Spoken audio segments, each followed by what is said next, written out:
Hello students, today we will discuss about the nutritional requirement of fungi.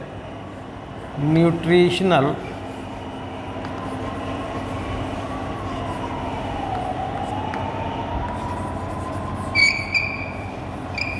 requirements of fungi.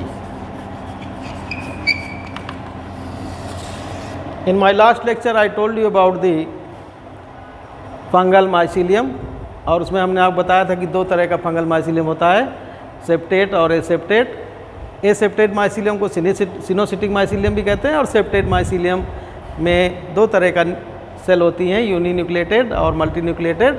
ये जो septa होते हैं वो भी दो तरह के होते हैं। पिछले उसमें हमने आपको बताया था एक तरह का सेप्टा होता है सिंपल सेप्टा और दूसरा होता है डॉलीपोर सेप्टा। ये हमने पिछले टर्म में आप लोगों को बताया था। आज हम बताएंगे आपको यहाँ पर कि फंजाई की न्यूट्रिशनल रिक्वायरमेंट्स क्या होती हैं, फंजाई को अपने भोजन के रूप में क्या क्या चीज़ें आवश्यक होती हैं वो हम आपको इस टर्म में बताएंगे। तो जैसा कि आप सभी को मालूम है कि फंजाई हेट्रोट्रॉफिक होती है,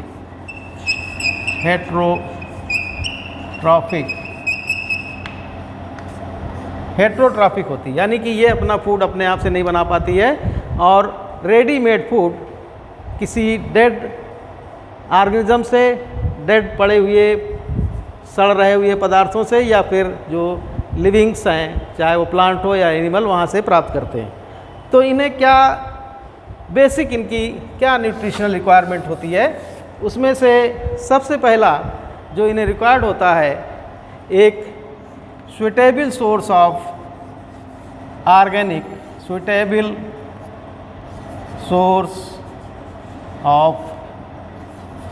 organic substances। तो इनका जो एक ऑर्गेनिक सब्सटेंस का सोर्स होता है जिसमें कि इन्हें ज़रूरत होती है कार्बन की और एनर्जी की, जो इससे प्राप्त होती है कार्बन एंड एनर्जी, ये इनको प्राप्त होती है कार्बोहाइड्रेट से। कार्बोहाइड्रेट्स को ये जब एब्जॉर्ब करते हैं उसके बाद रेस्पिरेशन से उसका विखंडन होता है तो उससे कार्बन और एनर्जी इनको रिलीज़ होती है, वो इनको प्राप्त होती है।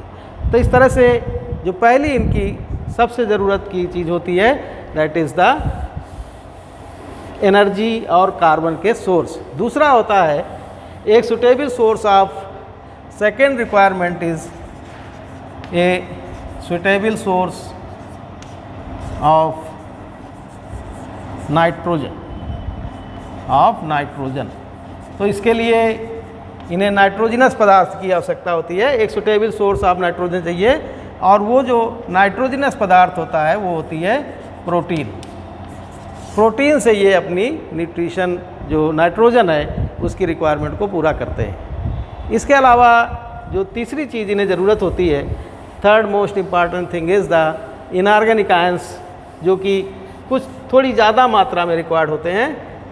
Third is inorganic ions.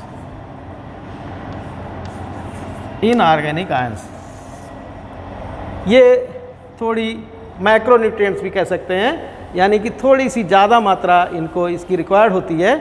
वो है sulphur, phosphorus, potassium, magnesium. Sulphur, phosphorus, potassium and magnesium. ये सल्फ़र, फास्फोरस, पोटेशियम, मैग्नीशियम ये कुछ मात्रा में यानी कि थोड़ी सी ज़्यादा मात्रा रिक्वायर्ड होती है। इन्हें मैक्रोन्यूट्रिएंट्स भी कह सकते हैं, मैक्रोन्यूट्रिएंट्स होते हैं।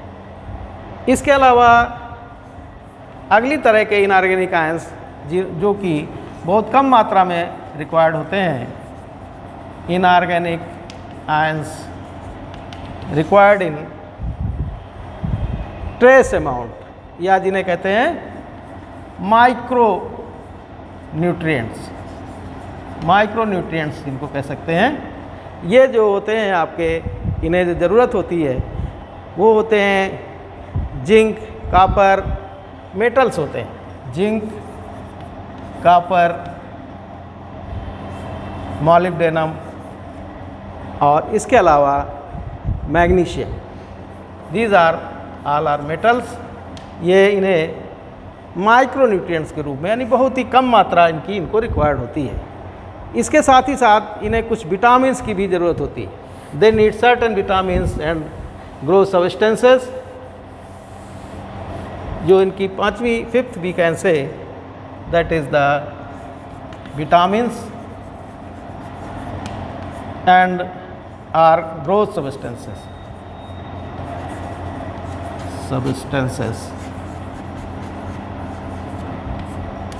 विटामिन्स आप सभी लोग जानते हैं, vitamin A, vitamin B, vitamin C, vitamin D, कई तरह के विटामिन्स होते हैं। उनमें से कुछ विटामिन्स भी फंजाई को ज़रूरत होती है अपनी प्रॉपर ग्रोथ करने के लिए। और इसके साथ साथ कुछ सब्सटेंसेस जैसे कि ऑक्सीन, ग्रोथ प्रोमोटिंग सब्सटेंसेस कहलाते हैं, जैसे कि आपके ऑक्सीन्स, जिब्रेलिन्स, जिब्रेलिक एसिड, ये जो है ग्रोथ सब्सटेंसेस होते हैं जो कि इनको प्रॉपर ग्रोथ के लिए, इनकी अच्छी वृद्धि के लिए इन्हें आवश्यक होते हैं। इसके अलावा जो फंजाई है उसको प्रॉपरली ग्रो करने के लिए एक ऑप्टिमम, एक टेम्परेचर जिसको बोलते हैं ऑप्टिमम टेम्परेचर, वो इनको रिक्वायर्ड होता है। टेम्परेचर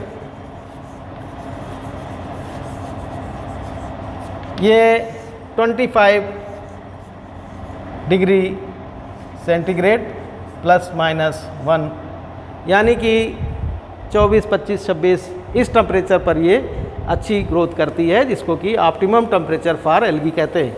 इसके साथ ही साथ ऑक्सीजन, प्रॉपर ऑक्सीजन की सप्लाई होना चाहिए। प्रॉपर ऑक्सीजन वहाँ पर अवेलेबल होगी, वहीं पर फंजाई ये अच्छी से ग्रो करेगी। इसके अलावा एक फिक्स, एक सुटेबल पीएच, ना ही पीएच से आप जानते हैं कम होने पर एसिडिक होता है, ज़्यादा 7 से ज़्यादा अगर पीएच है तो ये कोई भी चीज़ होगी वो बेसिक होगी। तो इन्हें एक लगभग न्यूट्रल 7 के आसपास का जो पीएच वैल्यू है वो रिक्वायर्ड होती है। इसके साथ ही साथ मॉइस्चर और ह्यूमिडिटी, मॉइस्चर, ह्यूमिडिटी और वाटर। तो मॉइस्चर भी इनकी ग्रोथ के लिए आवश्यक होता है, मॉइस्चर नहीं होने पर भी इसकी ग्रोथ नहीं होगी। तो इस तरह से आपने देखा कि फंजाई की जो न्यूट्रिशनल रिक्वायरमेंट्स हैं उनमें ऑर्गेनिक सब्सटेंस होना चाहिए, जिसमें से वो अपना कार्बन और एनर्जी की ज़रूरत पूरी करे। दूसरा, एक सूटेबल सोर्स ऑफ नाइट्रोजन जो कि प्रोटीन होती है वो होना चाहिए, जिससे कि प्रोटीन से अपनी ये न्यूट्रिशनल रिक्वायरमेंट पूरी करे। इसके साथ ही साथ कुछ trace elements, inorganic substances required होते हैं। और फिर लास्ट में इनकी जो ऑप्टिमम ग्रोथ है उसके लिए एक सूटेबल टेम्परेचर और वहाँ पर ऑक्सीजन, प्रॉपर वाटर यानी कि मॉइस्चर भी होना चाहिए और एक बैलेंस्ड पीएच होना चाहिए जहाँ पर कि ये फंजाई अच्छे से ग्रो करती है। This is the optimal requirement, nutritional requirement for fungi. इसके साथ ही साथ फंजाई को हमने आपको शुरू में ही बताया था कि ये साइडी प्लेसेस को प्रीफर करती है। It grow in shady places. इसे सनलाइट की ज़रूरत नहीं होती, धूप की ज़रूरत नहीं होती है। साइडी जहाँ पर छायादार जगह हैं वहाँ पर ये ग्रो करती हुई पाई जाती है और वहीं पर इसकी अच्छी ग्रोथ होती है। तो इस तरह से इसे साइडी प्लेसेस पसंद है, साइडी प्लेसेस पर ये ग्रो करना पसंद करती है। इसके अलावा फंजाई का जो मोड ऑफ न्यूट्रिशन है, मोड ऑफ न्यूट्रिशन हमने आपको पिछले टर्म में बताया था। जस्ट फॉर रिवीजन थोड़ा सा आपको हम बता दे रहे हैं। मोड ऑफ न्यूट्रिशन, जैसा कि आप जानते हैं कि फंजाई का जो मोड ऑफ न्यूट्रिशन है वो हेट्रोट्रॉफिक होता है। हेट्रोट्रॉफिक मोड ऑफ न्यूट्रिशन, यानी कि ये अपना फूड बना नहीं पाती, क्योंकि इसमें क्लोरोफिल नहीं पाया जाता है और फूड के लिए ये दूसरे पदार्थों पर या लिविंग ऑर्गेनिज्म पर आश्रित रहती है। मोटे तौर पर हमने जो आपको इसका मोड ऑफ न्यूट्रिशन बताया था वो मेनली कह सकते हैं parasitic mode of nutrition, parasitic fungi कहलाती है। दूसरा होता है saprophytic mode of nutrition, fungi जो इस तरह का लाइफ लीड करती है, सैप्रोफिटिक फंजाई कहलाती है। Third is symbiotic mode of nutrition, symbiotic fungi कहलाती है। और चौथा होता है प्रीडेटर्स।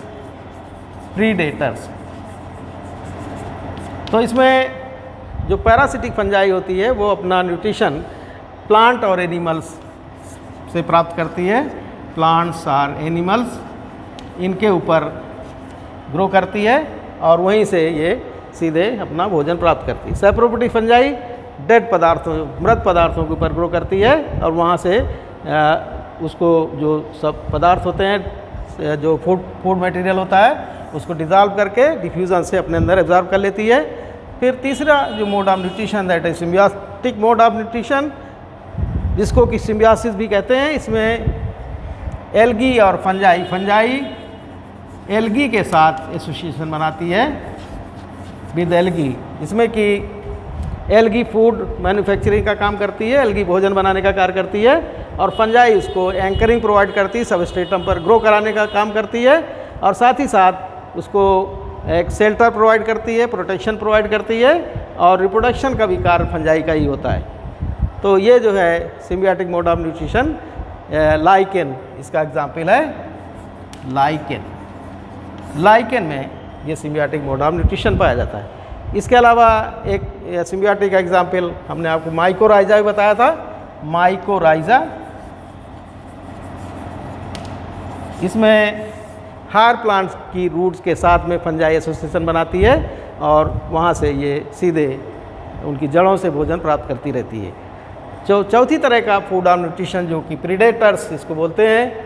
प्रीडेटर्स में क्या होता है कि फंजाई निमेटोड्स के ऊपर से कोई इंसेक्ट फंस गया, कोई कीड़ा है, इस तरह से मान लीजिए कोई इंसेक्ट है, उसके ऊपर एक रिंग बना देती है, उसके चारों तरफ रिंग बना देती है और उसको घेर लेती है और धीरे धीरे फिर एंजाइम्स को सिक्रीट करके उसका जो सेलुलोज वगैरह उसको डाइजेस्ट कर लेती है और डाइजेस्ट करके अपने अंदर एब्जॉर्ब कर लेती है। तो इस तरह से ये मोड ऑफ न्यूट्रिशन हमने आपको पिछले उसमें बताए थे। इसके नेक्स्ट टर्म में हम आपको बताएंगे कि मैकेनिज़्म ऑफ न्यूट्रिशन क्या होता है, किस तरह से फंजाई अपना भोजन प्राप्त करती है, क्या मैकेनिज़्म होता है, किस तरह से भोजन बनाने का प्राप्त करने का सबस्ट्रेटम से या जो इसकी दूसरी जो जगह हैं, क्या तरीका है, किस तरह से ये अपना फूड प्राप्त करती है, इसको बोलते हैं मैकेनिज़्म ऑफ न्यूट्रिशन।